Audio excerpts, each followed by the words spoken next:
Chapter 10, Lesson 2. How can you compare and convert customary units of capacity? The word capacity means how much something can hold. Since today's lesson is all about capacity, I'm going to teach you a story that will help you remember different amounts and measurements when you need to convert capacity.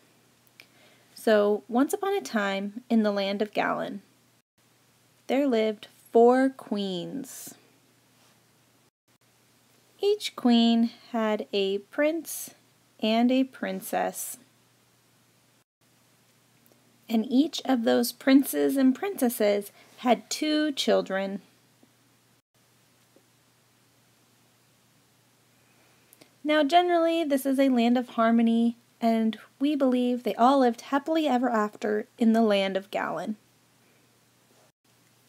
This story makes sense when converting because G equals gallon, Q equals quart, P equals pint, and C equals cup.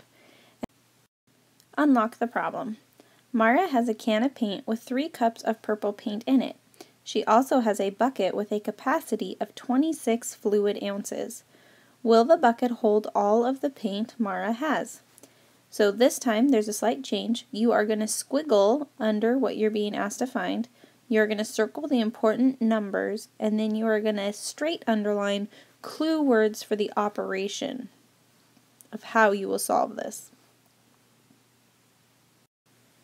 You should have squiggle underlined, will the bucket hold all of the paint Mara has, circled 3 cups, and then 26 fluid ounces, and then the clue words that I did was cups to fluid ounces, and then all of, because we are going to have to change from cups to fluid ounces. And today's lesson is thinking about which operation you use to convert that way. The capacity of a container is the amount the container can hold. And one thing that the land of Galan does not tell you that story is how many fluid ounces is in 1 cup. So 1 cup equals 8 fluid ounces. Quickly fill in this box right over here. She needs, what capacity does she need to convert? 3 cups to fluid ounces.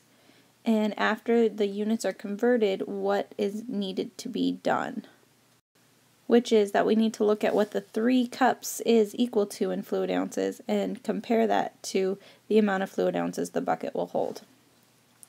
So step 1 is to actually convert our cups to fluid ounces. So right here they drew a bar model and they have 8 right here, so 8 fluid ounces is 1 cup, 2 cups, 3 cups, that's what each rectangle equals.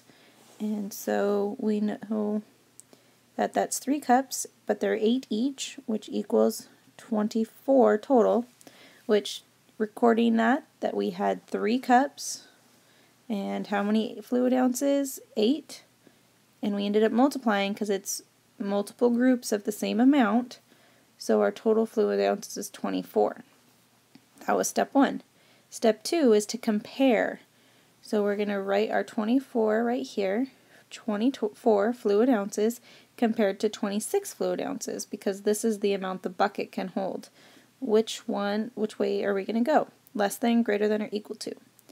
24 fluid ounces is less than 26 fluid ounces. And then we have our answer in a complete sentence that you need to fill in the blanks. Take a moment, fill those blanks in. You should have filled it in with, since 24 fluid ounces is less than 26 fluid ounces, Mara's bucket will hold all of the paint. So now let's imagine we had a different amount of paint. So right here, what if Mara had 7 cups of green paint and a container filled with 64 fluid ounces of yellow paint? Which color paint does Mara have more of? So in this case, the main thing we're being asked is which paint does she have more of? And then explain your reasoning. So you're going to be walking through the same steps, and remember, when you convert from a larger unit to a smaller unit, you always multiply, and when you move from a small unit, you divide to get to a large unit. So, how would you find out which one was more of the green paint, 7 cups or 60 fluid ounces? What would you do? And which one does she have more of? If you're having difficulties, see if you can fill in this sentence.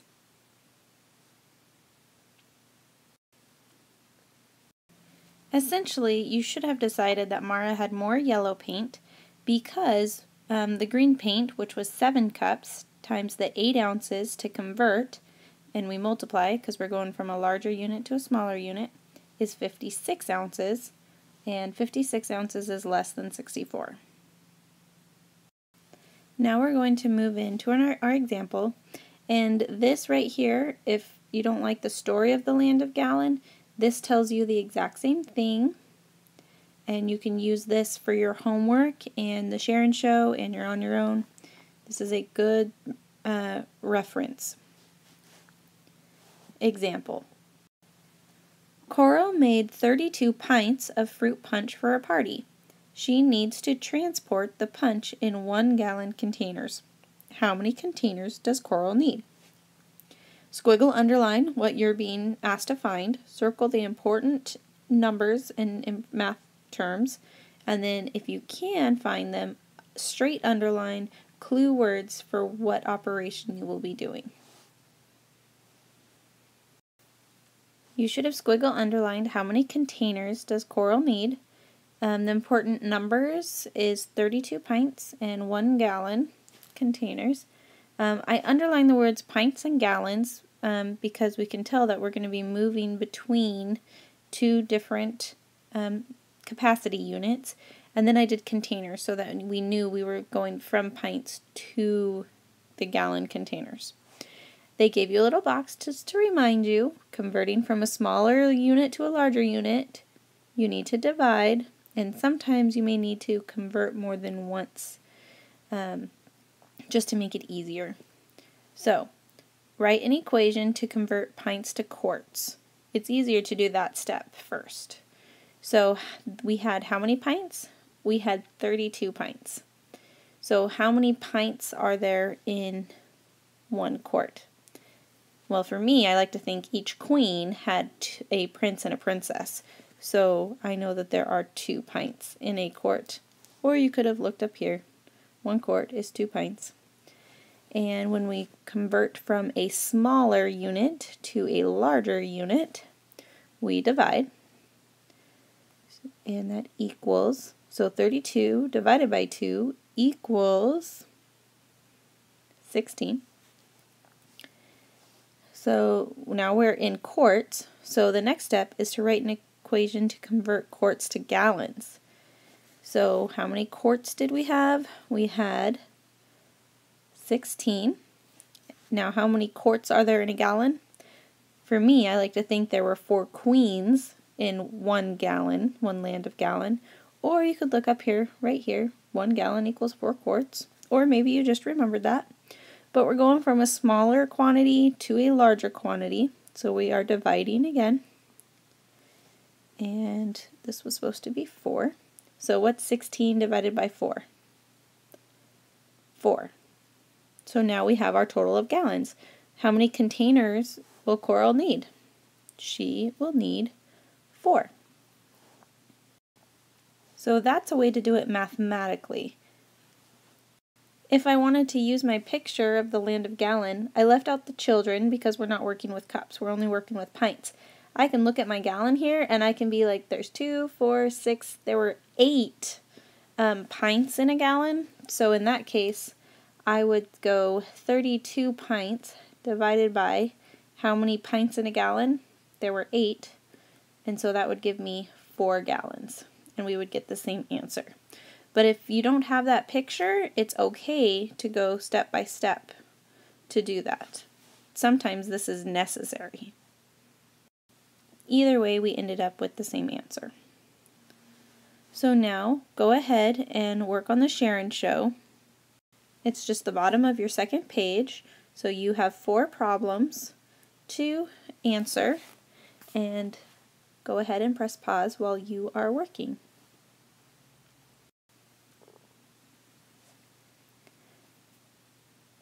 For number 1, use the picture to complete the statements and convert 3 quarts to pints. So we're going to go step by step, your thought process of you do that. So we know 1 quart equals how many pints? 2, according to that picture. So 1 quart is blank than 1 pint. So is it greater than 1 pint or less than 1 pint? It is greater. If there's 2 pints in it, that means that it has a larger capacity. Okay, so this, if we look at this, we have 3 quarts. How do you get the amount of pints that are in 3 quarts? Well, because we're going from a larger amount to a smaller amount, we multiply. And how many pints are there in 1? There are 2. So 3 times 2 equals 6. And I want you to notice the label is what we are converting to. So the label is pints. So let's look at number 3. 3 gallons, 2 pints. How are we're going from a larger unit, because there's the gallon holds more than a pint. So we're going from a larger unit to a smaller unit. So what operation is that? That is multiplying. So we're starting at 3 gallons, and we are going to multiply times what? This could be the multiple step, where you convert to quarts and then gallons, but I also know that there are 8 pints in a gallon. So I have 3 times 8 equals 24. And what's my label? We're changing 2 pints, so my label is pints. So now looking at number 3, 5 quarts to blank pints. Okay, again, quart is greater than pint, so what operation are we doing? We are going to be multiplying because we're going from a larger quantity to a smaller quantity. And then we always keep our first. We have 5 quarts, and we are converting to pints. How many pints is in 1 quart? Well, 1 queen has a prince and a princess, so that is 2. And then I multiply that, so I end up with 10. My label is what I'm changing to, which is pints. So 5 quarts is equal to 10 pints. Number 4. 6 quarts equals how many cups? So this could be a 2-step problem or a 1-step, depending on if you're going to go through thinking how many pints are in a quart and how many cups are in a pint, or looking at a picture that you've drawn. This time I'll do it step by step. I'm going to go to pints because that's between quarts and cups. So 6 quarts times what equals the number of pints? Well, how many pints are in 1 quart? There are 2. So I'm going to go 6 times 2 pints is going to give me 12 pints. And then I'm going to take my 12, and that's what I'm going to start my next one with. And I'm going to go 12 pints. And I'm still going to a smaller unit, so I'm going to times it, times how many cups are in a pint. Well, I know that each prince and princess have their own 2 children, so there's 2 cups in a pint. So 12 times 2 equals 24 cups. So our answer is 24. You may now work on your other tasks. Make sure you work on the on your own and your problem solving sections. There is a section on the on your own section that says to copy and solve and then convert. So you may need an extra piece of paper for that. That's numbers 11 through 16.